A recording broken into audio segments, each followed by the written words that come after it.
since the beginning of the season. Actually, I'm going to take it back probably about a year ago when I was in Las Vegas. It was free agency was going on.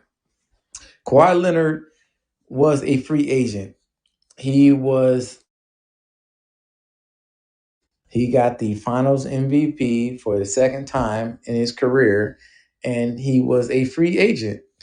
At this point, the Lakers had uh, LeBron James, we had Anthony Davis, and we were trying to get Kawhi Leonard. Kawhi Leonard was going to several teams. The Lakers were one of those people that were trying to get him.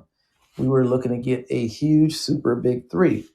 So we were waiting free agency out. We weren't signing other players because we knew we couldn't sign other players because we to in order to kind of give him the contract that he would need to be able to sign him, we couldn't sign any other players pretty much. Even Anthony Davis agreed to waive he had a bonus that he could have got. He waived like a $4,000 bonus or whatever it may be, right? He waived some money that he could have got per year on his contract in order to allow it to be free to get Kawhi Leonard. So the Lakers, we were all hoping. I was watching every day. I was looking at Twitter. I was looking to see, what was going on. All the analysis, or excuse me, ESPN and all these other people out there were saying that the Kawhi was, most likely going to choose the Lakers. It kept saying that it was most likely going to choose the Lakers. Well, at the end of the day, we waited and waited and waited 4 or 5 days into free agency while all the other players were getting signed. And eventually Kawhi Leonard, in kind of it shocked everybody when it came out that he was signing with the Clippers, but not only that he was signing with the Clippers, but that the Clippers had traded for Paul George and that Kawhi Leonard and Paul George were going to the Clippers. That was like devastating, monumental. I remember that day. I did a podcast that night. I was in Vegas. I was shocked. I was super shocked. I don't remember which podcast that was, which number it was, but if you go back and listen to them, one of those ones I did it on that very same thing that we're talking about now. I was shocked because I knew that made the Clippers that much closer or parallel to the Lakers. We had LeBron James and Anthony Davis, and I knew LeBron James was this great force, but them getting Kawhi Leonard and Paul George, and mind you, they had just went to the playoffs the year before and were a very, very good team. So they just got even stronger. So I was definitely at a place. And not only that, Kawhi had kind of held the Lakers captive for a while because, way everybody made it seem like that he was coming to the Lakers. So the Lakers weren't signing people. And so, man, after that point, Rob Pelinka was forced, after Kawhi made that announcement, the Lakers then started signing people. And Rob Pelinka did an outstanding job of signing people. Man, we signed so many great players. And so much about the Lakers at that point that we, remember they were like, oh, the Lakers are a dumpster fire, and Magic quit and all this stuff. And it was looking really bad for the Lakers. But Rob Pelinka really signed a lot of great players to surround LeBron James. And I'm saying all this to just give everybody history. I want to give everybody history of how we formed our team, how the Clippers formed their team, and how we got to this point right now where we're bashing the Clippers. And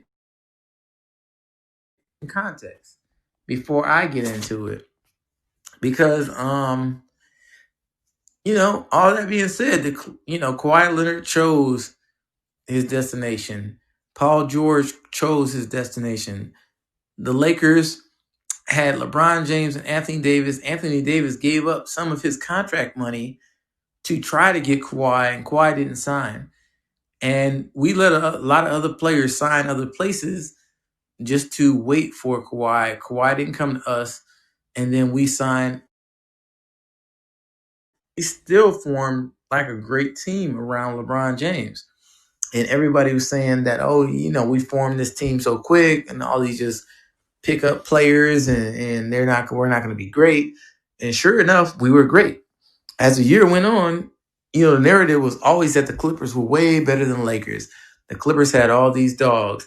You got Paul George, had all these defensive players of the year. You got Kawhi Leonard, defensive players of the year, finals MVP. You got Patrick Beverly, he's a dog. You got all these dogs. That's all they were talking about, is that who's going to score on the Clippers?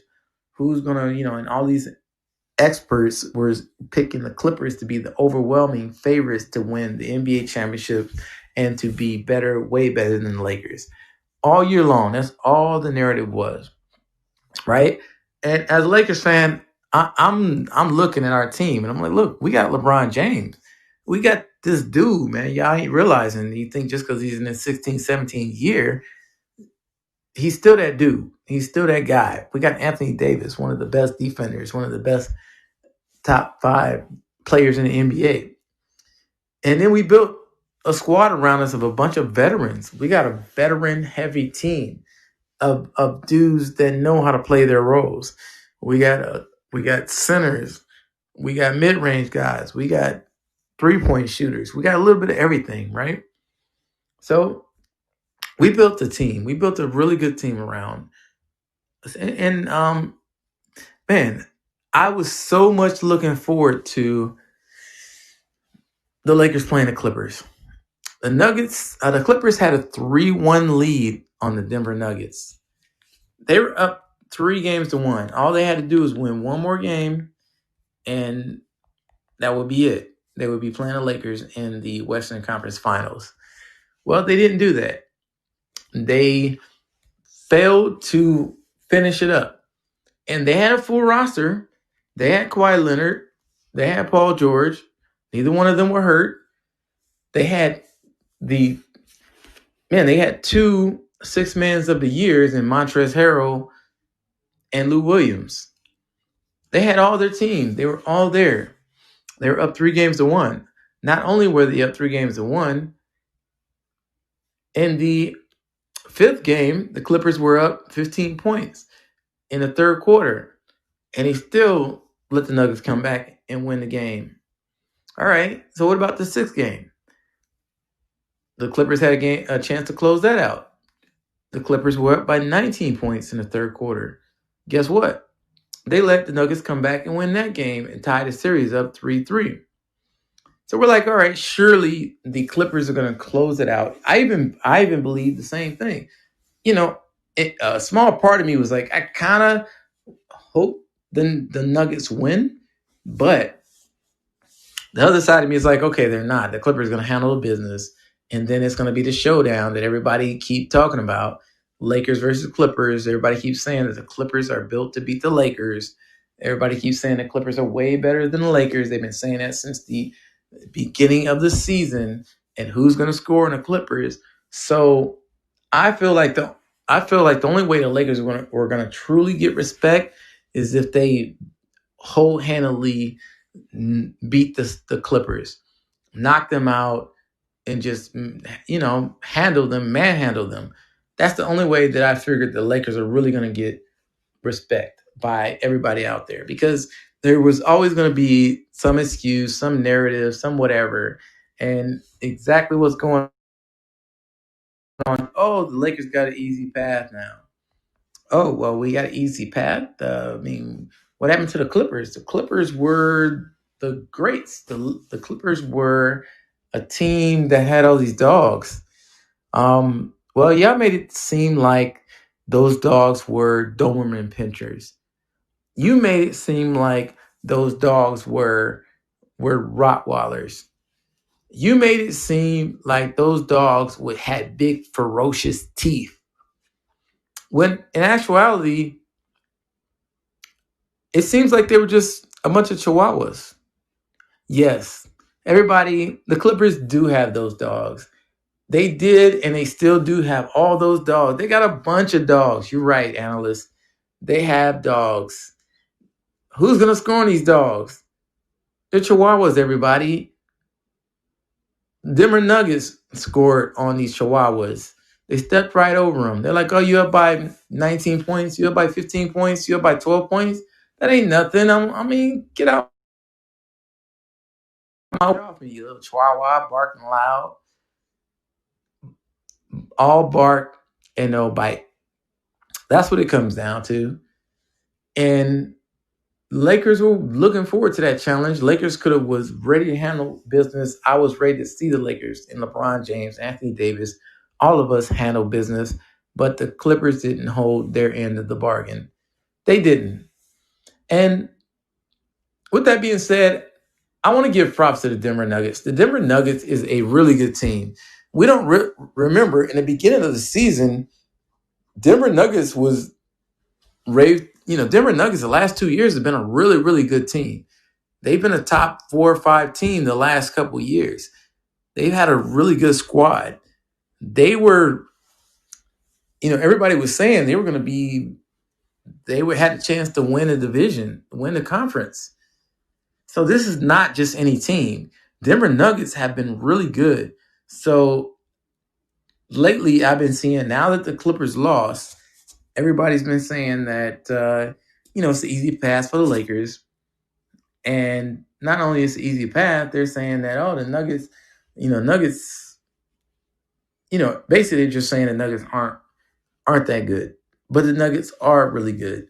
They were third in the West, had one of the top records in the NBA, got a couple of the top guys in the NBA.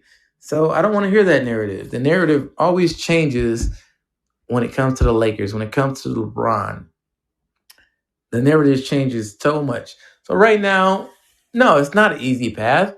I mean, we got the Denver Nuggets playing tonight at 9 p.m. Eastern Standard Time, 6 p.m. Pacific Standard Time. It's going to be the thing about it's not going to be an easy path, but what's different between the Lakers and the Clippers is that LeBron James and the Lakers take every opponent serious.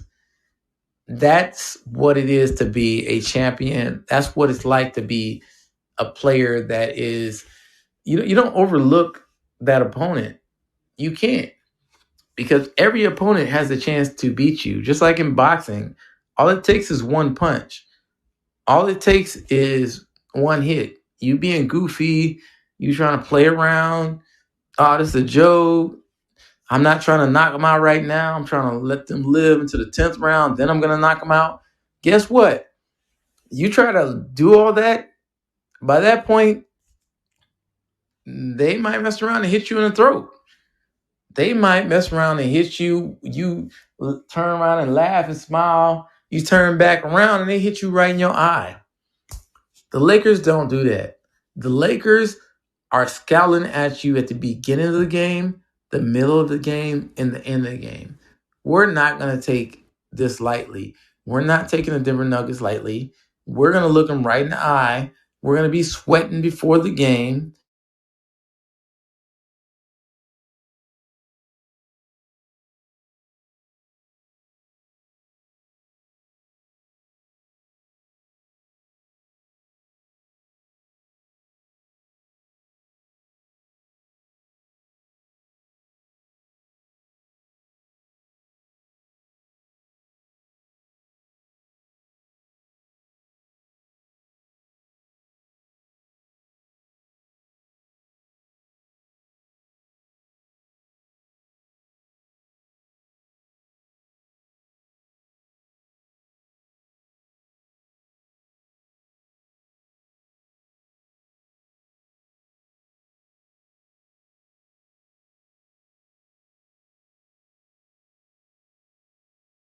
to beat us. 2 former MVPs, the league leading person in points that led the NBA in points per game in Harden. Guess what? We beat them 4-1. And everybody was saying that we couldn't beat them. To be honest, I believe we had the toughest path to the Western Conference Finals. And now that we're here, path to the finals. That is not true. Stop trying to downplay our path. The Denver Nuggets is a really good team. They were third in the West, right behind the Clippers. So it's not like they're a trash team. They're a really good team. And so the Lakers are going to be playing them tonight. And they take them seriously. And I think, of course, the Lakers have an advantage, but only in how hard they play. The Lakers have in their camaraderie, how hard they play, LeBron James, Anthony Davis, all that combined, everybody's gonna, they're gonna watch film. LeBron already said he watched both, the game 7, and he was watching as a fan, but he also was watching as a scout.